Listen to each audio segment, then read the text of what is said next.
கர்த்தருடைய பரிசுத்த நாமத்துக்கு மகிமை உண்டாவதாக. ஓய்வு நாளிலும் கூட கர்த்தருடைய வார்த்தை எங்களோடு கூட பகிர்ந்து கொள்வது மிகவும் சந்தோஷப்படுகிறோம். இன்டர்னல் ஹோலி ஸ்பிரிட் சொன்னால் உங்களை வாழ்த்துகிறோம், உங்களை வரவேற்கிறோம். கர்த்தர் நாமே உங்களை ஆசீர்வதிப்பாராக. இதற்கு முன்பாக கொடுக்கப்பட்ட எல்லா ஓய்வு நாள் சத்தியங்களையும் நீங்கள் அறிந்திருப்பீர்கள் என்று நான் விசுவாசிக்கிறேன். ஏனென்றால் ஓய்வு நாள் என்றால் வாரத்தின் முதலாம் நாள் என்று சொல்லி ஞாயிற்றுக்கிழமை தான் ஓய்வு நாள் என்று சொல்லி ஆராதித்துக் கொண்டிருக்கிற உலகத்தில் இருக்கிற எல்லா தேசத்தில் இருக்கிற கிறிஸ்தவர்கள் ஓய்வு நாள் ஞாயிற்றுக்கிழமை என்று சொல்லுகிறார்கள். ஆனால் தேவனை அறிந்தவர்கள் மாத்திரம் கர்த்தருடைய நாள் ஓய்வு நாள் அது சனிக்கிழமை என்று சொல்லி அந்த நாள் தான் கர்த்தரால எழுதி கொடுக்கப்பட்ட நாள் என்று சொல்லி இன்றும் சத்தியத்தை அறிந்தவர்கள் உண்மையால் தேவனுக்குள்ளாக அவர் சன்னிதியில் அமர்ந்து அந்த நாளில அவர் சத்தியத்தை அறிந்து அந்த நாளுக்கு கீழ்ப்படிந்து கட்டளைக்கு கீழ்ப்படிந்து இன்னும் தேவனுக்குள்ளாக இன்னும் தன்னை பூரணப்படுத்தி சுத்திகரித்து அந்த பூரணத்துக்குள்ளாக வருவதற்கு தன்னை அர்ப்பணித்து வாழ்ந்து கொண்டிருக்கிறார்கள். ஆனால் உலகம் முழுவதும் ஓய்வு நாள் வாரத்தின் முதலாம் நாள் என்று சொல்லி 6 நாளும் உங்களுடைய வேலைகள் எல்லாம் செய்து கொள்ளலாம் என்று தேவனாகிய கர்த்தர் ஆதியாகமம் 2வது அதிகாரத்தை நீங்க வாசிச்சு பார்த்தீங்களா? ஆதியாகமம் 2வது அதிகாரம் 3வது வசனத்துல 6 நாளும் அந்த மனுஷனுக்கு என்று கொடுக்கப்பட்டது. ஆனால் 7ஆம் நாள் தேவனாகிய கர்த்தர் எதற்கு அது கொடுத்தார் என்று அது ஜனங்களுக்கு சொல்வதும் இல்லை. ஆனால் அந்த நாள் மனிதர்கள் மாற்றிக்கொண்டார்கள். தேவன் கொடுத்த நாளை மனிதர்களுக்கு மாற்றுவதற்கு அதிகாரம் இல்லை. தேவன் கொடுத்த கட்டளையை வேறொரு நாள் என்று சொல்வதற்கு மனுஷருக்கு அதிகாரம் இல்லை. அல்லேலூயா. நாம் தேவனுக்கு கீழ்ப்படுகிறோமா மனுஷருக்கு கீழ்ப்படுகிறோமா என்பதை இந்த நாளிலே ஆராய்ந்து பார்த்து தெளிவான ஒரு பூரணமான சிந்தையோடு கூட கிறிஸ்துவின் சிந்தையோடு கூட ஒரு ஸ்திரமான ஒரு இருதயம் உங்களுக்குள்ளாக வந்து இந்த நாளிலே தேவனுடைய கட்டளைக்கு நான் கீழ்ப்படுகிறவள் என்று சொல்லி ஒரு மனதோடு கூட உங்கள் குடும்பத்தோடு கூட வாரத்தின் கடைசி நாளான 7ஆம் நாள் சனிக்கிழமை என்று சொல்லி அது தேவன் எழுதி கொடுக்கப்பட்ட கட்டளை. அது பிரதானமான தேவனுக்குரிய கட்டளை. அது மனுஷனுக்கு கொடுக்கப்பட்டதான கட்டளை. அல்லேலூயா. அது இஸ்ரவேலுக்கு அல்ல, அவர்களுக்கு மாத்திரம் அல்ல, யூதருக்கு மாத்திரம் அல்ல, எல்லாருக்கும். மனுஷனை தான் தேவனாகிய கர்த்தர் முதலாவது அவர் சிருஷ்டித்தார். அவர் மனுஷனுக்கு தான் கொடுத்தார், இஸ்ரவேலருக்கு அல்ல. தேவன் யாரை தெரிந்து கொள்கிறார்களோ அவர்கள் இஸ்ரவேலர்கள், யாரை அவர் முன்வைத்தாரோ அவர்கள் யூதர்கள். உள்ளான ஆவியில பலப்பட்டு ஆவிக்குரிய இஸ்ரவேலனாய் யூதனாய் ஒவ்வொரு மனுஷரும் மாற வேண்டும் என்றுதான் தேவனாகிய கர்த்தர் அவர் விரும்புகிறார். அல்லேலூயா. அப்ப நம் மனுஷன் மாற்றிக்கொண்ட ஒரு நாளும் தேவனுடைய வார்த்தையை மாற்றவோ அதை ஒன்று கூட்டவோ குறைக்கவோ கூடாது என்று வேதத்துல வெளிப்படுத்தல 22ஆம் அதிகாரத்துல எழுதப்பட்டிருக்கும் பொழுது அப்ப அந்த வார்த்தையே மாற்றி போடுவார்களானால் எவ்வளவு துணிகரமான ஒரு மனிதர்கள் இல்லையா? மிருகம் தான் தன் இஷ்டத்துக்கு துணிகரமாய் மீறும். மிருகம் தான் என்ன மிருகம் போல இப்படி இருக்க அப்படின்னு சொல்றதை கேட்கணும் இல்லைங்களா? ஏன்னா மிருகம் கூட கீழ்ப்படுகிறது, மிருகம் கூட மனுஷனுக்கு கீழ்ப்படுகிறது, அடங்குகிறது. ஆனால் மனுஷன் ஆண்டவருடைய வார்த்தை சொல்லுகிறது, தேவனுடைய வார்த்தை ஒரு நாளும் ஒழிந்து போகாது. வானமும் பூமியும் ஒழிந்து போகும், ஆனால் அவருடைய வார்த்தை என்னுடைய வார்த்தை ஒழிந்து போகாது என்று அன்றாக இயேசு கிறிஸ்து அவர் சொல்லியிருக்கிறாரே. அந்த வார்த்தை தானே தேவனாகிய கர்த்தர் பிதாவாகிய தேவன் எழுதி கொண்ட கட்டளை நிறைவேற்றும்படி தன்னுடைய சரீரத்தை எல்லாவற்றையும் அவர் வெற்றி சிறந்தார் இல்லையா? அப்ப ஆண்டவராகிய இயேசு கிறிஸ்து அவர் வார்த்தையின் முதலாம் நாள் உயிர்த்தெழுந்தார் என்று சொல்லி வேதத்துல எங்காவது எழுதியிருந்தால் அதை தயவு செய்து காண்பிக்கும்படியாய் தாழ்மையோடு கூட நாங்கள் கேட்டுக்கொள்கிறோம். ஆனால் அந்த உயிர்த்தெழுந்த நாள் கூட வேதத்துல எங்கு இருக்கிறது தெளிவாய் சொல்ல வசனம் இல்லை. அது மாத்திரமல்ல, அந்த வார்த்தையின் முதலாம் நாளுக்கு ஏதேதோ காரணங்கள் நாங்கள் ஆராதிக்கிறோம். மனுஷன் சொல்லுவாங்க, எனக்கு ஏன் இஷ்டம் உனக்கு என்ன அப்படின்னு சொல்லுவாங்க இல்லைங்களா? அது போலதான் தேவன் அவங்க பழைய ஏற்பாட்டுல அவர் கட்டளையை கொடுத்தார், அது நியாயப்பிரமாணம்லாம் அழிச்சிட்டார். அது இஸ்ரவேலுக்கு கேட்கிற ஒரு வார்த்தையும் அப்படி மாற்றி அப்படியே தப்பா அப்படியே அந்த சத்தியத்தையே அறியாதபடிக்கு வேதத்தையே அறிந்து கொள்ளாதபடிக்கு கேட்கும் பொழுதெல்லாம் அவர்களுக்கு இஷ்டத்துக்கு அதை மறைக்கிறதுக்கு ஒரு ஒரு வார்த்தையை கண்டுபிடித்து அது இஸ்ரவேலுக்கு இல்லையே, அது மனுஷருக்கு தானே தேவன் கர்த்தர் கொடுத்தார் என்று சொல்லி நீங்கள் அறிந்திருக்க வேண்டும். அல்லேலூயா. உங்களிடத்துல கட்டளையெல்லாம் நியாயப்பிரமாணம் அழித்திட்டாரே, அப்படி நமக்கு இல்லை அப்படி இல்லை பாஸ்டர் அப்படித்தானுங்களே அப்படின்னு அவங்க சொன்னாங்கன்னா, அது இஸ்ரவேலுக்கு அப்படின்னு பாஸ்டர் சொன்னாங்களா?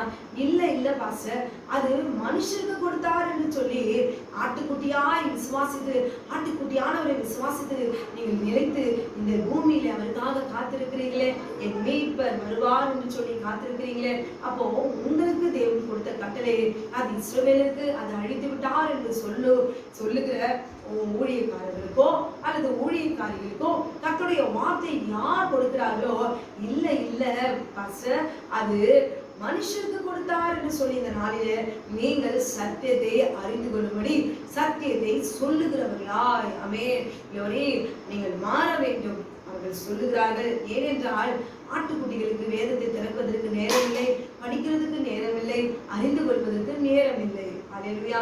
ஆனால் போதகர் ஒரு நாள் வாரத்தின் முதலாம் நாள் அதுதான் ஓய்வு நாள் என்று சொல்லி அந்த நேரத்தில் ஒரு அரை மணி நேரம் 1 மணி நேரம் பிரசங்கித்து அவர் கொடுக்கிற அந்த வார்த்தை தான் தேவனுடைய வார்த்தை என்று நம்பிக்கொண்டிருக்கிறீர்களா? இல்ல, இந்த நாள் இந்த வேதத்தை திறந்து அறிந்து கொள்ளுங்கள். இந்த நாளில் கூட என்ன சத்தியத்தை நாம் அறிந்து கொள்ள போகிறோம்? இதற்கு முன்பாக எல்லா ஓய்வு நாளுடைய சத்தியத்தை இன்னும் எவ்வளவோ அதிகமா இருக்கிறது. ஆனால் தெரிந்து கொள்கிற அளவுக்கு நாங்கள் உங்களுக்கு அவருடைய வார்த்தையை சொல்லியிருக்கிறோம். இதை கேட்டுக்கொண்டு அருமையான சகோதரனே சகோதரியே, ஓய்வு நாள் என்று சொன்ன உடனே ஒரு கோபமும் அல்லது அப்படியே பட்டுன்னு ஆஃப் பண்ணி போடுவதும், இது தவறான உபதேசம் என்று சொல்லுவதும், அல்லது ஓய்வு நாள் சனிக்கிழமை என்று சொல்லும் போதே முறுமுறுப்பதும், தேவனுக்கு விரோதமா தூஷிப்பதும், இவர்கள் தேவனுக்கு விரோதமானவர்கள் என்று சொல்வதுமா, இப்படி தவறான ஒரு போதகங்கள் வார்த்தைகளை நீங்கள் உட்வாங்கி அந்த சத்தியம் என்ன தேவன் எழுதி கொண்ட கட்டளையில ஏன் நாம் மீறி இருக்கிறோம் இதுவரைக்கும் என்று உணர்ந்து உங்களை தாழ்த்தி தேவனுக்குள்ளாக இன்னும் அதிகமாய் கர்த்தருடைய கட்டளைக்கு கீழ்ப்படிய வேண்டும் என்பதுதான். ஏனென்றால் அந்த கட்டளை தேவனுடைய பரிசுத்தமான ஓய்வு நாளுடைய கட்டளை, ஓய்வு நாளை நீங்கள் அமர்ந்து அவர்களுக்கு கீழ்ப்படிந்தால் ஒழிய பரலோக ராஜ்யத்துக்குள்ளாக பிரவேசிக்க முடியாது. அல்லேலூயா. இதுதான் சத்தியம். ஆனால் இல்ல எந்த நாள் இருந்தாலும் நான் நீதியில வாழ்ந்திருக்கேன், நான் பரலோக ராஜ்யத்துக்கு நான் போயிருப்பேன் என்றால் அது கர்த்தருடைய சித்தம். அல்லேலூயா. தேவன் கொடுத்திருக்கிற சத்தியத்தை அறிந்து கொள்வது, அதன்படி நடந்து கொள்வது மனுஷனுக்கு கொடுக்கப்பட்டதான கீழ்ப்படிதற்கு உண்டதான கட்டளை.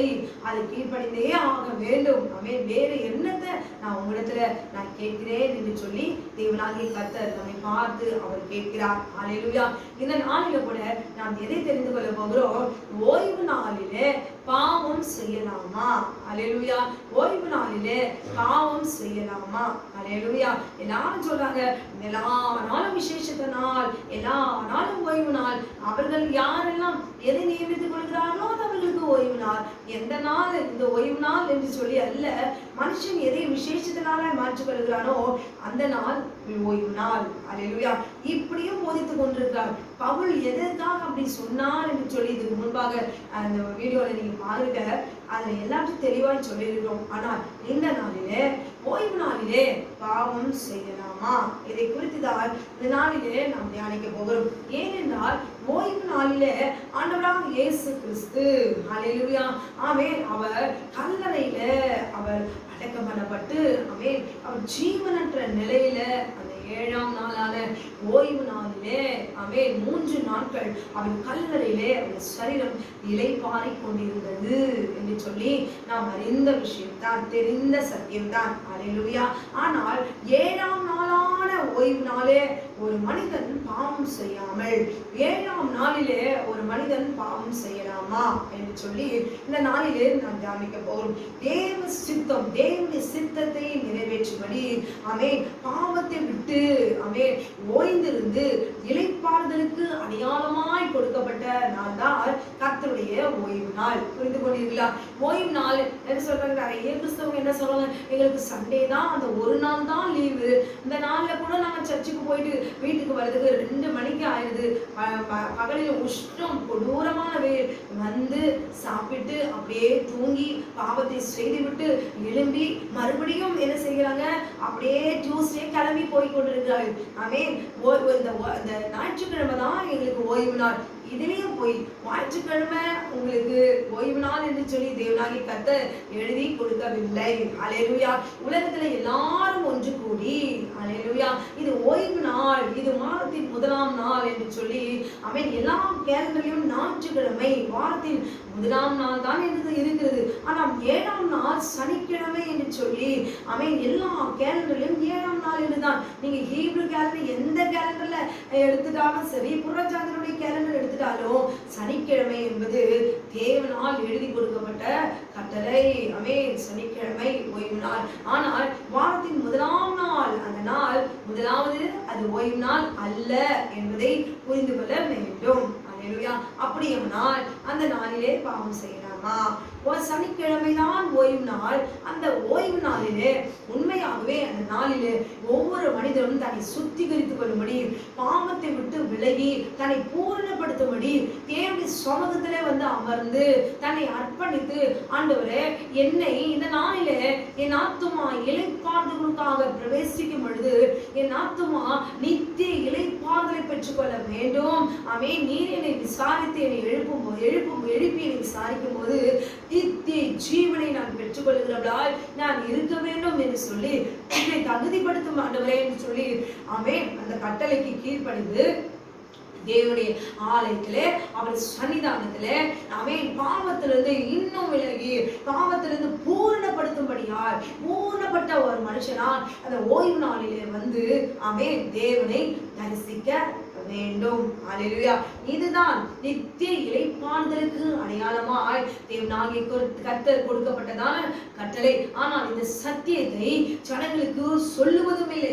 ஏன் ஓய்வு நாளிலே ஓடி காலையில எழுந்திருந்து 4 சர்வீஸ் 3 சர்வீஸ் கொடுக்குறாங்க.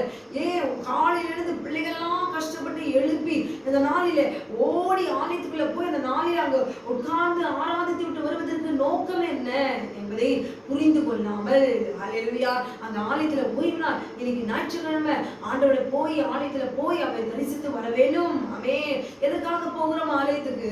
நம்மை பரிசுத்தப்படுத்திக் கொள்ளும்படி, நம்முடைய குடும்பத்தை பிள்ளைகளை பரிசுத்தமாக்கும்படி நாம் தேவனை நோக்கி அமர்ந்து தாழ்மையோடு கூட ஆண்டவரை நோக்கி விண்ணப்பிக்கிறோம், ஆராதிக்கிறோம். அதற்காகத்தான் நாம் ஆலயத்துக்கு போகிறோம். ஆனால் வாரத்தின் முதலாம் நாள் ஞாயிற்றுக்கிழமை என்று சொல்லும் பொழுது அது ஓய்வு நாள் அல்ல. அல்லேலூயா. அப்ப அந்த ஓய்வு நாள்ல கொடுக்கப்பட்டதான தேவனுடைய சத்தியத்தை மறைத்து சொல்வதும் இல்லை. ஆமென். ஆனால் சில பேர் அந்த சத்தியத்தை எடுத்து, அந்த ஆசீர்வாதங்களை எடுத்து, அந்த சாபங்களை எடுத்து அப்படியே எடுத்து வாரத்தின் முதலாம் நாள் ஓய்வு நாள் என்று சொல்லி அல்லேலூயா போய் சொல்லி ஆண்டவருடைய வார்த்தை எடுத்து அதை அப்படியே ஃபில் பண்ணி கொண்டு ஆட்டுக்குட்டிகளுக்கு போதிக்கிறார்கள். ஆனால் உண்மை என்ன? ஓய்வு நாள் சனிக்கிழமை என்பதை புரிந்து கொள்ள வேண்டும். அல்லேலூயா. ஆமென். உங்களுடைய இருதயம் கீழ்ப்படியாமல் இல்லையா? ஆமென். ஓய்வு நாள் உலகம் முழுவதும் எல்லாரும் சண்டே. ஆமென். அதுதான் நாங்கள் மாற்றிக்கொண்டோம். ஆண்டவராக இயேசு கிறிஸ்து உயிர்த்தெழுந்தார் என்று சொல்லி, எங்க உயிர்த்தெழுந்தார் என்று சொல்லி வேதத்துல எங்காவது இருந்தால் எங்களுக்கும் நீங்கள் தாராளமாய் காண்பிக்கலாம். அல்லேலூயா. உண்மை எங்க இருந்தாலும் ஆமென் ஊழியக்காரர்கள் ஏற்றுக்கொள்வார்களே. ஆமென். ஊழியக்காரருடைய ஆசானுடைய வாயில வேதத்தை தேடுவார்களே. அப்படியானால் போய் தேவன் சாட்சியாய் இருக்கும் பொழுது, தூதன் சாட்சியாய் இருக்கும் போது, ஓய்வு நாள் ஞாயிற்றுக்கிழமை இது சொல்லும் பொழுது வாயில அடி விழும். அல்லேலூயா. அவர்கள் நியாயத்தீர்ப்புக்கு எதுவான பாத்திரமாய் நிற்கிறார்கள் என்பதை உணர்ந்து கொள்ள வேண்டும். ஓய்வு நாள் சனிக்கிழமை ஓய்வு நாள் என்று பிதாவாகிய தேவன் எழுதி கொடுத்த அந்த கட்டளையை ஞாயிற்றுக்கிழமை தான் என்று சொல்லி ஆணித்தரமாய் பேசுவது முதலாவது தேவனுக்கு செய்கிற துரோகம். அல்லேலூயா. ஆனால் அந்த நாளிலே பாவம் செய்யலாமா? ஆமென். glory. தேவனாகிய கர்த்தர் தன்னுடைய சரீரத்திலே ஆண்டவராகிய இயேசு கிறிஸ்து தன் சரீரத்திலே நாம் செய்த சரீரத்திலே ஒவ்வொரு மனுஷனும் ஒவ்வொரு பெண்ணும் செய்த பாவம் நிர்வாணத்தை திறந்தவர் ஏவாள் என்பதை அறிந்து அவளுக்கு சாதகமாய் ஒரு போதகரும் ஊழியக்காரரும் பேசக்கூடாது. அல்லேலூயா. ஒரு பெண்ணால இந்த பூமியில் இருக்கிற நல்ல ஆண்கள் கூட சீர்கெட்டு போகிறதான ஒரு சூழ்நிலை வருவது வருவதற்கு காரணம் என்ன? ஒரு பெண். ஹல்லேலூயா. ஒரு பெண்ணுடைய துணிகரத்தினாலே தான் இன்றைக்கு சின்ன குழந்தைகளிலிருந்து பெரியவர்கள் வரைக்கும் கிழவர்கள் வரைக்கும் இந்த பாவத்திலிருந்து மீள முடியாதபடிக்கு தவித்துக் கொண்டிருக்கிறார்கள் என்பதை புரிந்து கொண்டு மகளே, கேட்டுக்கொண்டிருக்கிற அருமையான சகோதரியே, இந்த நாளில வாழ போகிறது இன்னும் கொஞ்சம் காலம்தான். சரீரத்தில் நீ பாவம் செய்யாதபடி, சரீரத்தை பாவத்திற்கு உட்படுத்தாதபடிக்கு அதை எதிர்த்து நிற்க கற்றுக்கொள். தேவனுடைய ஓய்வு நாளிலே தேவனுடைய சமூகத்தில் நான் அமர்ந்திருக்கிறோம், ஆண்டவருடைய ஆலயத்துக்கு தேடி ஓடி போகிறோம் என்பதை சத்தியத்தை அறிந்து கொள்வீர்களானால் அல்லேலூயா, தேவன் உங்களை சுத்திகரிப்பார். ஞாயிற்றுக்கிழமை போய் நீங்கள் ஆராதிக்கிறது, ஓய்வு நாள் ஆராதிக்கும் போது அந்த சத்தியத்தின்படி அல்லேலூயா நீங்கள் பரிசுத்தமாக முடியாதே. தேவனாகிய கர்த்தர் இந்த நாளிலே உங்களை காண்கிற தேவன், ஆகாரை காண்கிற தேவன் அவராய் இருப்பாரானால், எகிப்தின் அடிமைப்பனை அவர் காண்கிற தேவனாய் இருப்பாரானால், கிறிஸ்தவள் நான் பிறவிலேயே பான் கிறிஸ்தவள் என்று பெருமை பாராட்டி ஆர்வ மேலே பைபிளை தூக்கி கொண்டு வாரம் ஞாயிற்றுக்கிழமை சரியாய் ஆசரிக்கிற மகளாய் நீங்கள் இருப்பீர்களா? கர்த்தர் உங்களை பார்த்துதான் கேட்கிறார். சத்தியத்தையும் அறிவீர்கள், சத்தியம் உங்களை விடுதலையாகும். மகளே, ஏவாள் செய்த பாவம், ஏவாள் ஆதாமை பாவத்துக்கு உட்படுத்தினாள். அல்லேலூயா, ஆமென். அவள் உட்படுத்தின ரெண்டு பேரும் செய்த பாவத்தினாலே இன்றைக்கு ஆட்டுக்குட்டியானவர் பிந்தினாதமாய் வந்து அவனால விதைக்கப்பட்டதான பாவத்தின் கிரியைகள் அவன் இச்சைக்கு கீழ்ப்படிந்து உலகம் முழுவதும் மரணம் என்கிறதான் நியாயத்தீர்ப்புக்கு கொண்டு வந்த அவனுடைய எல்லா தீர்ப்பை மாற்றும்படிக்கு என் ஆட்டுக்குட்டியானவர் பிந்தினாதமாய் வந்து உங்களுக்கும் எனக்கும் நித்திய ஜீவனை கொடுக்கும்படி தன் சரீரத்திலே இவன் வேசியுடைய பிள்ளை என்ற பெயரை அவர் வாங்கினார். ஹல்லேலூயா. உங்களுக்காக இதை கேட்டுக்கொண்டிருக்கிற அருமையான சகோதரியே, இவன் கல்லாதவன் அல்லவா? இவனுடைய வாயில தேவனுடைய வார்த்தைகள் எப்படி வருகிறது என்று சொல்லி குற்றமடித்தார்கள், பரியாசம் பண்ணினார்கள், நிந்தித்தார்கள். அவர் சரீரத்திலிருந்து வஸ்திரத்தை கழற்றி நிர்வாணமாய் நிற்க வைத்து பரியாசம் பண்ணி அவர்கள் இகழ்ந்தார்கள், கன்னத்தில் அறைந்தார்கள், காரை உமிழ்ந்தார்கள். நீ தச்சனுடைய பிள்ளை அல்லவா என்று சொல்லி சிலுவையிலிருந்து இறங்கி வா என்று சொல்லி அவரை பரியாசம் பண்ணினார்கள். எதற்கு? அல்லேலூயா. அப்படியானால் ஓய்வு நாளிலே பாவம் செய்தால் ஆண்டவராகிய இயேசு கிறிஸ்துவே இறங்கி வர வேண்டும். பாவத்தை செய்து கொள்ளலாம் என்றால் ஆட்டுக்குட்டியானவர் ஏன் இறங்கி வர வேண்டும்? பிதாவாகிய தேவன் பாட்டை பரிசீலித்து பாவ நிவர்த்தி உண்டாகும்படிக்கு அப்பொழுது அவர் கொடுத்ததான கிருபையை பின்பற்றி பழைய பாட்டில ஆபிரகாம் முதல் வாழ்ந்தவர்கள் போல வாழ்ந்துட்டு போயிருக்கலாமே. பாவம் செய்யும்போது ஒரு ஆட்டை பிடிச்சிட்டு வந்து அடிச்சுட்டு ரத்தத்தை சிந்தி தேவனுடைய கிருபையை பெற்றுக்கொண்டு போயிருக்கலாமே. பூரணமதிலே இல்லை. அல்லேலூயா. பூரணமதிலே இல்லை. நித்திய ஜீவனை பெற்றுக்கொள்ள முடியாது. பிதாவாகிய தேவன் அவர் தம் மரித்தோரை எழுப்புகிறது போல, பிதாவாகிய தேவன் அவர் சித்தத்தின்படி யாரை எழுப்புகிறாரோ, பிதாவாகிய தேவன் கொடுத்த கட்டளைப்படி பலி செலுத்தி பாவ நிவர்த்தியை பெற்றுக் கொண்டவர்கள் பிதாவாகிய சித்தத்தின்படி உயிரோடு எழுந்திருப்பார்கள். ஆனால் ஆட்டுக்குட்டியானவர் ரத்தத்தை சிந்தின பிறகு ஓய்வு நாளிலே பாவம் செய்வீர்களானால் நிச்சயமாய் உங்களுக்கு ஒரு கிருபை கிடைக்காது என்பதை புரிந்து கொள்ள வேண்டும். ஓய்வு நாள் எங்களுக்கு ஞாயிற்றுக்கிழமை தான் என்று போய் அந்த நாள் தான் எங்களுக்கு இளைப்பாறுகிற நாள் என்று சொல்லி அந்த நாளிலே குடும்பத்திலே பரிசுத்தமாக்கப்பட்ட குடும்பத்திலே பிள்ளைகளை பெற்றெடுத்த நீங்கள் யோசிக்க வேண்டும். ஒவ்வொரு தாயும் தகப்பனும் ஓய்வு நாளே பாவம் செய்ய கூடாது. அல்லேலூயா. இன்றைக்கு அநேக சேனல்ல விவாதித்துக் கொண்டிருக்கிறார்கள். அது பாவம் அல்ல, அது பரிசுத்தமானது. ஆணும் பெண்ணும் சேருவது அது பாவம் அல்ல, அது பரிசுத்தமானது. கர்த்தர் அவர்களுக்கு கொடுத்தது. அது பரிசுத்தமானது, அது பரிசுத்த உறவு. விவாகம் யாவருக்கும் அது பரிசுத்தமாக இருக்கிறது என்று சொல்லி தேவனுடைய வார்த்தை அர்த்தமுள்ளதை அர்த்தமற்றதாய் மாற்றி ஹல்லேலூயா தன் இஷ்டம் போல எடுத்து பாவம் செய்யக்கூடாது. அப்படியானால் யாக்கோபு ராகேலையும் லேயாளையும் திருமணம் அவர் திருமணம் தான் செய்து கொண்டார். யாரையும் முறைகேடாய் அவர் யாரையும் அவர் வைத்துக் கொள்ளவில்லை. தன் மனைவிகள் 4 பேரும் அவருக்கு மனைவிகள் தான். ஆனால் அவருடைய வாழ்க்கையிலே நிம்மதி இருந்ததா? அவர்கள் மனைவிகள் தான். 2 மனைவிகளோடு தினம் தினம் சண்டை, வேதனை. அல்லேலூயா. அவருடைய வாழ்க்கை அவ்வளவு ஒரு இக்கட்டு, இருள், பிள்ளைகள் மூலமாய் சுகமில்லை, சாபம் பிடித்த வாழ்க்கை. அல்லேலூயா. அவர்கள் மனைவிக்கு தான் உரிமையோடு கூட அவர் வாழ்ந்தவர்கள் தான். அவருடைய வாழ்க்கையை கொஞ்சம் வெற்றி பாருங்கள். நீங்கள் இன்றைக்கும் உட்கார்ந்து கொண்டு அது பரிசுத்தமானது, கர்த்தர் எங்களுக்கு கொடுத்தார் என்று வாய்க்கூசாமல் நீங்கள் சொல்வீர்களானால், என் ஆட்டுக்குட்டியான இறங்கி வரவே வந்திருக்கவே கூடாதே. அவர் சிங்காசனத்தில் பிதாவாகிய தேவனோடு கூட சொல்ல பிள்ளையா அங்கேயே இருந்திருக்கலாமே. ஏன் உங்களுக்காக எனக்காக அவர் இறங்கி வந்து செய்த குற்றத்திற்காக, பாவத்திற்காக, இன்னும் ஓய்வு நாளில் செய்து கொண்டிருக்கிறதான பாவத்திற்காக, அற்பமான பாவ சந்தோஷங்கள், அதற்கு அத்தனை பாவ அழிந்து போகிற பாவ சந்தோஷங்கள் என்று சொல்லப்பட்டிருக்கிறது. அல்லேலூயா. எனக்கு இஷ்டம் என்றால் நான் அனுபவிக்கலாம். இதல்ல கிறிஸ்துவ வாழ்க்கை. எல்லாம் அனுபவிக்க எனக்கு தகுதியாயிராது. பவுல் சொன்னது போல அல்லேலூயா, எல்லாமே அனுபவிக்கிற உலகத்துல எல்லாமே அனுபவிக்கலாம். நான் நினைச்சா எப்படி வேணாலும் வாழலாம், வாழ்ந்து கொள்ளுங்கள். ஆனால் இதுதான் சத்தியம் என்று சொல்லக்கூடாது. இப்படிதான் வாழ வேண்டும், இப்படிதான் கிறிஸ்து எனக்கு சொல்லியிருக்கார். என் ஆண்டவர் எனக்காக மாத்திரமல்ல, சர்வலோகத்தின் பாவங்களை நிவர்த்தி செய்கிற கிருபாதார வழியாய் அவர் இறங்கி வந்தார் என்று சொல்லி ஒவ்வொருவரும் மனசாட்சியில சூடுண்டவர்களாய் நம்மை நாமே இன்றைக்கு ஆண்டவராக இயேசு கிறிஸ்துவை எங்காவது இப்பொழுது பார்க்க முடியுமா? ஆண்டவரே எனக்கு வாருங்கள், எனக்கு காட்சி கொடுங்கள் என்று சொன்னால் அவரை நீங்கள் பார்க்க முடியுமா? அல்லேலூயா. ஆனால் பழைய ஏற்பாட்டில் பார்த்தீர்களானால் உடனே அவர்களுக்கு பதில் கிடைக்கும்.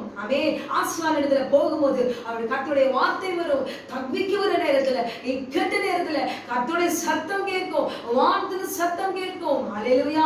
நியாயாதிபதிகள் மூலமா ஒரு நியாயம் கிடைக்கும். தவிக்கிற நேரத்துல பதில் கிடைக்கும். விசாரிக்கும் பொழுது தீர்ப்பு கிடைக்கும். ஆனால் இந்த நாட்களிலே இயேசுதான் மெய்யான தேவனா? இயேசு கிறிஸ்து எங்கே இருக்கிறார்? ஐயோ, கூப்பிட்டாலும் பதில் இல்லை. இன்றைக்கு நாம் தான் சூடு போட்டுக் கொள்ள வேண்டும். கர்த்தர் இருக்கிறாரா? கர்த்தர் இருக்கிறாரா? அவர் உண்மைதானா? வேதத்தில் இருக்கிற வார்த்தை உண்மைதானா? ஆட்டுக்குட்டியால் ரத்தத்தின் சிந்தினது உண்மைதானா? எல்லாமே தேவன் ஒருவர் உண்டோ இல்லையோ என்பதை இன்றைக்கு நாம் தான் என்ன செய்ய வேண்டும்? வேதத்தை பார்த்து நமக்கு நாமே வேலை போட்டுக் கொள்ள வேண்டும். இல்ல கர்த்தர் எனக்கு சொல்லி இருக்கிறார், இப்படிதான் வாழ வேண்டும் என்று சொல்லி என்னை சுற்றிலுமாய் அக்னி வெளியே போட்டுக்கொண்டு ஒரு வட்டத்தை போட்டுக்கொண்டு பரிசுத்தத்தை நோக்கி சொல்ல வேண்டும். பக்கத்தில் இருக்கிறவர்களை பார்த்து, எதிர்க்கிறவர்களை பார்த்து தன் இஷ்டம் போல வாழ்வதல்ல கிறிஸ்தவருடைய வாழ்க்கை. ஆண்டவராகிய இயேசு கிறிஸ்து கல்லறையில, மகளே உனக்காகவும் எனக்காகவும் அவர் சரீரம் கல்லறைக்குள்ளே இளைப்பாரி கொண்டிருந்தது. அவர் சரீரம் இளைப்பாரி கொண்டிருக்கலாம். எதற்காக அவர் சரீரம் இளைப்பாரினது? உங்களுக்காக எனக்காக நாம் செய்த பாவத்திற்காக. அல்லேலூயா. அந்த பாவத்தை கூட தேவனாகிய கர்த்தர் தன் பிள்ளைகள் மேலே சுமத்தப்பட்டதினால அதை கொச்சைப்படுத்த விரும்பாமல் அதுக்கு ஒரு பெயரை வைத்து பாவம் என்று சொல்லி, அல்லேலூயா, தேவனாகிய கர்த்தர் கல்லறையிலே ஒரு சரீரம் ஓய்ந்திருந்தது. அல்லேலூயா. அப்படியானால் அவருடைய ஆத்துமா செய்த குற்றம் சுமந்தபடினாலே என் ஆண்டவராகிய இயேசு கிறிஸ்து பாவத்தை செய்தவர் அல்ல. அல்லேலூயா. அவர் பாவத்தை சுமந்தவர், பாவத்தை சுமந்து தீர்க்கிற தேவ ஆட்டுக்குட்டி. உங்களுடைய பாவத்தையும் என்னுடைய பாவத்தையும் அவர் சுமந்தார். அல்லேலூயா. அவ்வளவுதான். அந்த சுமந்த குற்றத்துக்காக அவருக்கு கிடைத்த தண்டனையை பார்த்தீர்களா? சிலுவையில் அவர் தொங்கினார், அனாதியாய் தொங்கினார். அல்லேலூயா. அதை பார்த்து கொண்டிருக்க, அதை பார்க்கும் பொழுதே நம்முடைய மனசாட்சி சூடு போட்டுக் கொள்ள வேண்டும். எதற்காக என் ஆண்டவர் தொங்கிக் கொண்டிருக்கிறார், எதற்காக என் ஆண்டவர் இப்படி தொங்கிக் கொண்டிருக்கிறார் என்பதை உணர்ந்து இந்த நாளிலே ஒவ்வொரு குடும்பத்தில் இருக்கிற கணவனும் மனைவியும் தாயும் தகப்பனும் பிள்ளைகளும் வாலிப பிள்ளைகளும் ஒவ்வொருவரும் சிலுவை நோக்கி பார்த்து, என் மீட்பர், என் ரட்சகர், அக்கினிமயமானவர் எதற்காக இவர் தொங்கிக் கொண்டிருக்கிறார் என்பதை உணர்ந்து ஓய்வு நாளிலே பாவத்தை செய்யாதபடிக்கு சரீரத்திலே கல்லறையிலே அவருடைய சரீரம் ஓய்ந்திருந்தது. ஆனால் அவருடைய ஆத்துமா, நம்முடைய ஆத்துமா இன்றைக்கு பாவம் செய்திருக்கலாம். ஆனால் தேவனாகிய கர்த்தர் ஆட்டுக்குட்டியாருடைய ஆத்துமா அது குற்றமற்றது. அவருடைய ஆத்துமா, அவருடைய ஆவி எங்கு போனது?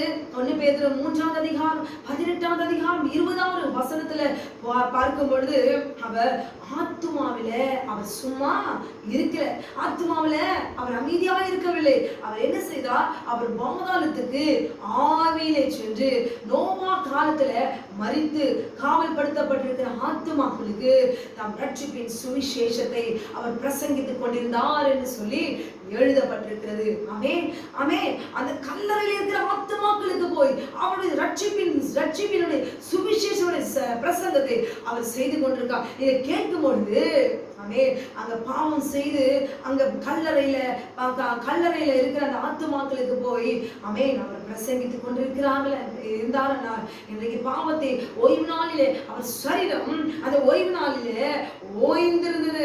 சரீரம் குற்றத்தை சுமந்தபடினால, ஆனால் அவர் ஆத்துமா சும்மா இருக்கவில்லை. இன்றைக்கு இந்த ஓய்வு நாளிலே பாவத்தை செய்து ஆத்துமாவை சீரழித்துக் கொண்டிருக்கிறதான குடும்பங்களுக்கு கேட்கிற ஒவ்வொருவருக்கும் மனசாட்சி சூடுண்டவர்களா இந்த நாளிலே நாம் நம்மை திருத்திக் கொள்ள வேண்டும். அல்லேலூயா. கிறிஸ்து அந்த ஆத்துமாக்களுக்கு போய் அவர் பிரசங்கித்துக் கொண்டிருந்தார். எதற்கு? ரட்சிப்பின் சுவிசேஷத்தை பிரசங்கித்துக் கொண்டிருந்தார். அல்லேலூயா. இன்றைக்கு அதை நாம் கேட்கும் பொழுது நம்முடைய ஆத்துமா இந்த ஓய்வு நாளிலே சரீரம் கரைபடாதபடி, சரீரம் பாவத்தை செய்யாதபடி, நம்முடைய ஆத்துமா கரைபடாதபடிக்கு இருக்கிறதா? அல்லேலூயா. இல்லை, நான் இல்லை, ஓய்வு நாளில் பரிசுத்தமாய் நான் வாழ்ந்து கொண்டிருக்கிறேன் என்று சொல்வீர்களானால் தேவனே அதற்கு சாட்சி. ஏனென்றால் கிறிஸ்துவனுடைய சரீரம் ஓய்ந்திருந்தது, அவருடைய ஆத்துமா கல்லறைக்குள்ளாக போய் பாவத்தை செய்த, சரீரத்துல பாவத்தை செய்து ஆத்துமாவை சீரழித்த நோவா எத்தனை ஒவ்வொரு நாளும் அவர் எப்படி பிரசங்கித்திருப்பார் இல்லைங்களா? ஆமென். ஆனால் அவருடைய வார்த்தைக்கு நீதிக்கு கீழ்ப்படியாத அந்த ஆத்துமாக்களுக்கு தேவன் போய் பிரசங்கித்தார் என்றால் இன்றைக்கு ஓய்வு நாள் ஞாயிற்றுக்கிழமையில் என்று சொல்லி உலகம் முழுவதும் அதை தான் ஆராதிக்கிறார்கள். ஆனால் அதை ஆராதிக்கிறவர்கள் தான் உண்மையா இருக்கும், அதை தான் நான் நம்புவேன் என்று சொல்லி அவர்களோடு கூட சேர்ந்து ஞாயிற்றுக்கிழமையிலே ஆராதிக்கிறவர்கள். அல்லேலூயா. இந்த சத்தியத்துக்கு புறம்பாக்கப்பட்டவர்கள். ஆனால் கர்த்தருடைய ஓய்வு நாள் சனிக்கிழமை என்று அறிந்து உண்மையா இந்த நாள் என்று கர்த்தருடைய சமூகத்துக்கு நான் கீழ்ப்படிவேன். அல்லேலூயா. தேவனுடைய சத்தியத்தை அறிந்த பிறகு நான் கீழ்ப்படிவேன் என்று சொல்லி இந்த நாளிலே விலகி சனிக்கிழமை தான் கர்த்தரால் ஏற்படுத்தப்பட்ட, எழுதி கொடுக்கப்பட்ட, அக்கினிமயமான விரலினால் எழுதி கொடுக்கப்பட்ட கர்த்தருடைய ஓய்வு நாள் இதுதான் என்று அறிந்து இந்த சத்தியத்தை நான் அறிந்து கொண்டேன் என்று சொல்லி என் ஆத்துமாவை இதோ தேவ சமூகத்துக்கு முன்பாக நான் அமர்ந்திருக்க பண்ணுவேன். என் ஆத்துமா அழியக்கூடாது, என் சரீரம் பரிசுத்தமாகி நித்திய உடன்படிக்கையின் அடையாளமாய் கர்த்தருக்கு கொடுத்திருக்கிறார் என்று சொல்லி உணர்ந்து ஒவ்வொரு ஆத்துமாவும் இந்த நாளிலே அவருடைய வார்த்தைக்கு, அவருடைய கட்டளைக்கு கீழ்ப்படிய வேண்டும். அல்லேலூயா. அப்படியானால் உலகம் முழுவதும் ஆராதிக்கிறார்களே, அவர்கள் யாரும் பரலோக ராஜ்யத்துக்கு போக மாட்டார்களா? அவர்கள் ஆராதிக்கிறது நானும் போய் சேர்ந்து ஆராதிப்பதனால என்ன என்று சொல்லி நீங்கள் கேட்கலாம். ஆனால் தேவனாகிய கர்த்தர் அவர் கொடுத்த சத்தியத்துக்கு மாற்றி 7வது அதிகாரம் 21 23 வசனத்தை எடுத்து நீங்கள் வாசித்து பாருங்கள். தேவனுடைய கிரியையில குற்றம் பிடிக்கிறவனும், ஏன் நான் ஞாயிற்றுக்கிழமை ஆராதித்தா என்ன, ஏன் அந்த நாள் ஓய்வு நாள் நான் மாற்றிக்கொண்டா என்ன, அப்படியே அந்த வார்த்தை உங்க பிள்ளைங்க உங்ககிட்ட சொன்னா நீங்க என்ன செய்வீங்க? அம்மா நான் வந்து ஃப்ரைடே ஸ்கூலுக்கு போக மாட்டேன், நான் சண்டே ஸ்கூலுக்கு போகன்னு சொன்னீங்கன்னா உங்க கையெல்லாம் பட்டுன்னு போட்டு அடிக்கவில்லையா? அப்படிதான் தேவனாகிய கர்த்தர் உங்களுக்கு கொடுக்கப்பட்ட கட்டளைக்கு கீழ்ப்படிய வேண்டும் என்று சொல்லி உங்களை பார்த்துதான். அல்லேலூயா. சரீரத்தில் நீங்கள் வளர்ந்தவர்களா இருக்கலாம், ஆனால் ஆத்துமாவிலே குழந்தைகளுடைய மிகவும் அல்லேலூயா அற்பமானவர்களா, பலவீனப்பட்டவர்களா இருக்கிறீர்கள். அல்லேலூயா. தேவனுடைய கட்டளையை, தேவனுடைய கிரியைகளை குற்றம் பிடிக்கிறவர்களும் குற்றம் பிடிக்கிறவர்களும், தேவன் எழுதின அவருடைய கட்டளை கற்பனையின்படி அவருடைய கட்டளைகளே அவமதிக்கிறவர்களும், அசட்டை பண்ணுகிறவர்களும் தேவனால் அசட்டை பண்ணப்படுவான் என்று சொல்லி எழுதப்பட்டிருக்கிறது. அல்லேலூயா. தேவன் சொல்லுவார், அக்கிரம செய்கைக்காரரே என்னை விட்டு அகன்று போங்கள் என்று உன்னை அறியேன் என்று தேவன் அந்த நாளிலே அவர்களை பார்த்து அவர் சொல்லுவார்.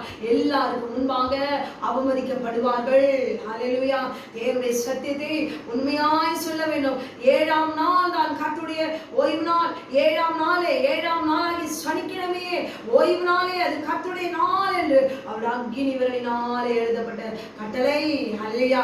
பாவத்தை ஓய்வு நாளிலே கூட பாவத்தை செய்து அல்லேலூயா போதிக்கிறவர்கள் பாவத்தை செய்து ஆமென் இது ஞாயிற்றுக்கிழமை தான் ஓய்வு நாள் இதையெல்லாம் கிறிஸ்து வந்து ஒழித்து விட்டார் நியாயப்பிரமாணத்தை என்று சொல்லி கிறிஸ்து 10 கட்டளையை ஒழிக்கவில்லை என்பதை நீங்கள் அறிந்து கொள்ள வேண்டும். அல்லேலூயா ஆமென். அது மாத்திரமல்ல ஆண்டவராகிய இயேசு கிறிஸ்து உயிர்த்தெழுந்த நாளாலே வாரத்தின் முதலாம் நாள் என்று சொல்லி ஆமென் எங்காவது வேதத்துல அப்படி எழுதியிருந்தால் ஆமென் ஆமென் எந்த நோக்கத்துக்காக எழுதி கொடுக்கப்பட்ட எழுதியிருக்கிறது என்று சொல்லி வேத ஆதாரத்தோடு கூட ஆமென் போதிக்கிறார்கள் என்று சொல்லி போதித்துக் கொண்டிருக்கிறவர்களே ஆமென் மத்தேயு 27வது அதிகாரம் 62வது வசனத்தை தாழ்மையோடு கூட எடுத்து நீங்கள் வாசித்து பாருங்கள். அந்த நாள் ஆமென் புறஜாதியுடைய கேலண்டர்லயும் ஒரே நாள் தான், ஆமென் ஹீப்ரு கேலண்டர்லயும் ஒரே நாள் தான், புதன்கிழமை தான். அல்லேலூயா ஆட்டுக்குட்டியால் அடிக்கப்பட்ட எந்த நாள் என்று சொல்லி ஆமென் இந்த நாளிலே நீங்கள் அறிந்து கொள்ள வேண்டும். அல்லேலூயா இதற்கு முன்பாக ஓய்வு நாள் சத்தியில் அநேக சத்தியங்கள்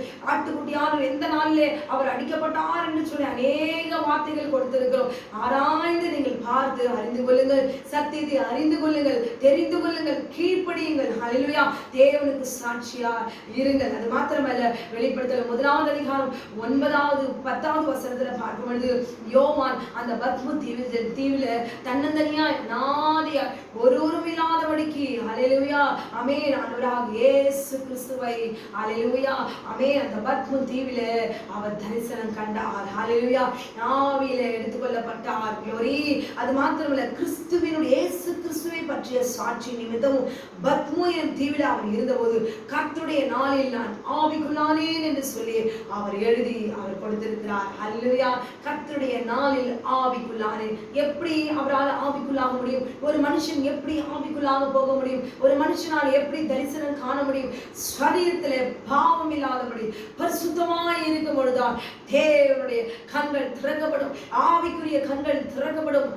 அல்லேலூயா சரீரத்துல பாவம் செய்யாமல் அந்த பத்ம தீவில தன்னந்தனியால் ஒடுங்கி திக்கற்றவராய் இருந்தபோது க்ளோரி ஆமென் அவர் சரீரம் இளைப்பாறி கொண்டிருக்கிற அந்த வேளையிலே கர்த்தரை அவர் தரிசித்தார். எதை தரிசித்தார்? நித்திய ஜீவனை சுதந்திரித்து கொண்டு பரலோக ராஜ்யத்துக்குள்ளாக பிரவேசித்து பிதாவாகிய தேவனோடு கூட ஆட்டுக்குட்டியான கூட சதா காலையிலும் உயிரோடு இருக்கிறவரோடு கூட என்றென்றைக்கும் நாம் இளைப்பாறுகிற அந்த அழகான அந்த ஐஸ்வர்யமுள்ள ஆமென் அலங்காரமான மகிமையான அந்த பரலோக ராஜ்யத்தை அவர் கண்டு களித்தார். அல்லேலூயா ஆமென் சத்தியத்தை அறிந்து கொள்ளுங்கள். வாரத்தின் முதலாம் நாள் ஞாயிற்றுக்கிழமை என்று சொல்லி ஆமென் அதுதான் ஓய்வு நாள் என்று சொல்லி சத்தியத்தை அறியாதபடிக்கு ஓடி அங்கே போய் அந்த நாளில் ஆராதித்துக் கொள்வீர்களால் ஒரு நாளும் தேவனுடைய ராஜ்யத்துக்குள்ளாக பிரவேசிக்க முடியாது. தேவனுடைய கட்டளைக்கு கீழ்ப்படிகிறவர்கள் மாத்திரம்தான் தேவனுடைய ராஜ்யத்துக்குள்ளாக பிரவேசிப்பார்கள். அல்லேலூயா க்ளோரி. யாத்ராகமம் 31வது அதிகாரம் 12வது வசனத்துல ஆண்டவர் அந்த கர்த்தருடைய ஓய்வு நாள் நமக்கு நித்திய உடன்படிக்கையின் நாளாய் அடையாளமாய் நமக்கு கொடுக்கப்பட்ட அந்த நாள் அதை ஒரு நாள் மனுஷனாலே அழிக்க முடியாது. எசேக்கியேல் 20வது அதிகாரத்தை எடுத்து நீங்கள் வாசித்து பாருங்கள் 12வது வசனத்துல அது உங்களையும் என்னையும் பரிசுத்தம் பண்ணுகிற நாள். நமக்கு அந்த நாளில பரிசுத்தம் பண்ணி நம்மை பரிசுத்தமாக்குற கர்த்தர் நமக்கு அவருக்கும் நமக்கும் அல்லேலூயா அடையாளமாய் நமக்கு நாம் தேவனுக்கு கீழ்ப்படிந்தவர்கள் என்று ஆமென் இவர்கள் பரிசுத்தமாக்கப்பட்டவர்கள் என்ற அடையாளத்தை முத்திரையை நமக்கு போடுகிறார். அல்லேலூயா ஏசாயா 58வது அதிகாரத்துல பார்க்கும் பொழுது என் பரிசுத்த நாளாகிய ஓய்வு நாளில் உனக்கு இஷ்டமானதை செய்யாதபடிக்கு இஷ்டமானதை கூட செய்யாதே ஆண்டவர் சொல்றார். ஆமென் எனக்கு இஷ்டமான நாள் ஞாயிற்றுக்கிழமை தான் என்று சொல்வீர்களால் கர்த்தருடைய ஓய்வு நாளை ஆராதிக்கிறவர்கள் ஆசரிக்கிறவர்கள் ஆமென் அவர்களை குற்றப்படுத்தாதவர்கள் தேவனுடைய சத்தியத்தை அறிந்து அதன்படி கீழ்ப்படிந்து ஆராதிக்கிறவர்களை அவை குற்றப்படுத்தாதபடிக்கு ஆமென் ஞாயிற்றுக்கிழமையில சொல்லி இது ஓய்வு நாள் என்று சொல்லுகிறவர்கள் இந்த நாளிலே இந்த நாள் கர்த்தருடைய ஓய்வு நாள் அல்ல என்று சொல்லி மாற்றிக்கொள்ளும்படி தேவனுடைய கட்டளைக்கு கீழ்ப்படியும்படி ஆமென் தேவன் இந்த நாளிலே உங்களை பார்த்து அவர் பேசிக் கொண்டிருக்கிறார். அல்லேலூயா ஆமென் க்ளோரி. உன் காலை விலக்கி உன் வழிகளின்படி நடவாமலும் ஆமென் உனக்கு இஷ்டமானதை செய்யாமலும் உன் சொந்த பேச்சை பேசாமலும் இருந்து ஓய்வு நாளை மனமகிழ்ச்சியின் நாள் என்றும் கர்த்தருடைய பரிசுத்த நாளை மகிமையுள்ள நாள் என்றும் சொல்லி அதை மகிமையாக எண்ணுவாயானால் அப்பொழுது கர்த்தரில் மன மகிழ்ச்சியாய் இருப்பாய். அல்லேலூயா அவர் சரீரம் இளைப்பாறும் பொழுது மகளே நீ பாவம் செய்யலாமா? ஆண்டவராகிய இயேசு கிறிஸ்து 3 நாட்கள் இந்த கல்லறையில ஆமென் அவர் சரீரம் ஓய்ந்திருக்கும் பொழுது இது ஓய்வு நாள் என்று என்று சொல்லி நாமே நாளிலே பாவம் செய்யலாமா? சரீரத்திலே பாவம் செய்யாதபடிக்கு பூரணமாக்கப்பட்டவர்களாய் ஆமென் ஓய்வு நாளிலே தேவனுடைய சன்னிதானத்தில் வர வேண்டும். ஆமென் பூரணமாக ஒரு மனுஷன் சுத்திகரிக்கப்பட்டு பரிசுத்தமாக வேண்டும், ஓய்ந்திருக்க வேண்டும் என்று சொல்வதற்கு காரணம் என்ன? அந்த நாளிலே நம்மை நம்முடைய ஆத்துமா ஆமென் நித்திய இளைப்பாறுதலுக்காக பிரவேசிக்க வேண்டும். நம்முடைய ஆத்துமா அழியாததை சுதந்திரித்துக் கொள்ளும்படி நம்முடைய சரீரம் இளைப்பாற வேண்டும், நம்முடைய ஆத்துமா இளைப்பாற வேண்டும். அல்லேலூயா. அப்படியானால் அந்த நாளிலே பாவம் செய்ய கூடாது. செய்வீர்களானால் ஆத்துமா செத்து போகும், ஆத்துமா செத்து போகும். பாவத்தின் சம்பளம் மரணம், பாவம் செய்கிற ஆத்துமாவே சாகும் என்று எழுதப்பட்டிருக்கிறது. அல்லேலூயா. கர்த்தர் கல்லறையில ஓய்ந்திருந்ததனால் இல்லை ஆமென் நீங்கள் பாவம் செய்யாதபடிக்கு ஓய்வு நாளிலே ஏதேன் தோட்டத்திலே பார்க்கும்போது தேவனோடு கூட அவர் ஓய்ந்திருந்தார்கள். எதற்கு? அவர் சரீரம் இளைப்பாறி ஆமென் 6 நாளும் வேலை செய்து தேவனுடைய சமூகத்திலே தோட்டத்திலே அவர்கள் இருக்கும் பொழுது அவர்கள் என்ன செய்தார்கள்? ஓய்வு நாளிலே அவர் நிர்வாணம் வெளிப்பட்டது. யாரால வெளிப்பட்டது? ஒரு பெண்ணால வெளிப்பட்டது. நிர்வாணத்தை திறந்தவர், அது பாவம், உனக்கு நிர்வாணி என்று அறிவித்தவன் யார் என்று தேவனாகிய கர்த்தர் அவர் கேட்கிறார். அல்லேலூயா. ஆதாமும் ஏவாளும் ஒத்துக்கொண்டார்கள், ஆண்டவரே நான் பாவம் செய்தேன், இந்த ஸ்ரீதான் நீர் எனக்கு கொடுத்த இந்த ஸ்ரீதான் இதை செய்தார் என்று ஆதாமும் ஒத்துக்கொண்டார், ஏவாளும் ஒத்துக்கொண்டார், சர்ப்பமும் ஒத்துக்கொண்டது. ஆனால் இன்றைக்கு ஆமென் ஏவாள் ஒத்துக்கொள்ள மாட்டேங்கிறா, ஆதாமும் ஒத்துக்கொள்ள மாட்டேங்கிறா. ஆனா சர்ப்பம் இன்னைக்கு சொல்லுகிறது அது பாவம் என்று சொல்லி. அல்லேலூயா.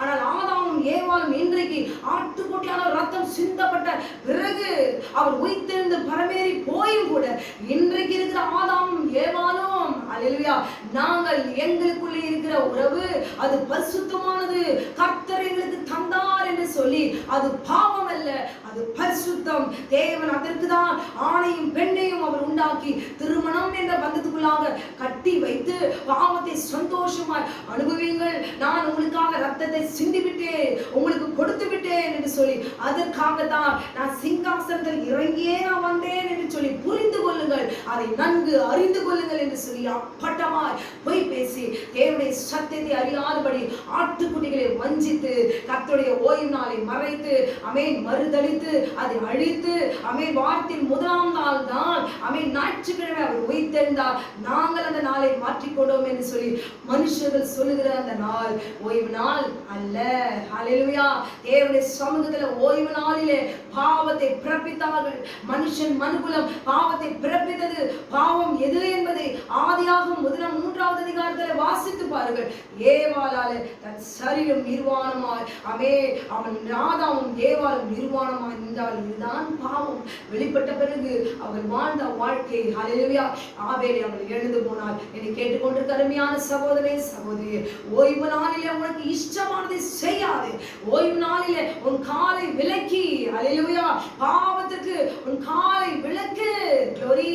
அந்த நாளிலே தேவன் கல்லறையிலே ஓய்ந்திருந்த நாள், அந்த நாளில் நான் சரீரத்திலே பாவம் செய்ய மாட்டேன் என்று சொல்லி தேவன் உங்களை காண்கிற தேவன் அவருக்கு சாட்சியா நின்று ஒவ்வொரு குடும்பமும் இந்த நாளிலே ஓய்வு நாளாகி சனிக்கிழமையிலே கர்த்தருடைய நாள் பத்ம தீவிலே அப்பயே யோவான் எப்படி ஆண்டவரை கண்டாரோ தரிசித்தாரோ அந்த நாளிலே என் குடும்பத்துல வீட்டுக்குள்ளே பாவம் பிரவேசிக்க விட மாட்டேன் என்று சொல்லி தேவனுடைய கட்டளைக்கு கீழ்ப்படிந்து ஆண்டவரோடு கூட உங்களை இணைந்து கொள்ளுங்கள். ஆமென். ஓய்வு நாள் நித்திய இளைப்பாறுதலுக்கு அடையாளம், அது நித்திய உடன்படிக்கைக்குரிய அடையாளம் என்பதை உணர்ந்து ஆமென் உங்களுக்காகவும் எனக்காகவும் ஆண்டவராக இயேசு கிறிஸ்து ரத்தம் சிந்திருக்கிறார் என்று சொல்லி அல்லேலூயா அவருக்கு இஷ்டமானபடி நடக்க நீங்கள் கற்றுக்கொள்ளுங்கள். கர்த்தர் உங்களை ஆசீர்வதிப்பாராக.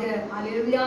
glory. கர்த்தர் உங்களையும் உங்கள் பிள்ளையையும் கர்த்தர் ஆசீர்வதித்து ஓய்வு நாளுடைய சத்தியத்தை அறிந்த உங்களுக்கு நித்திய ஜீவனை சுதந்திரிக்க அவர் உதவி செய்வார். ஆமென். ஆமென்.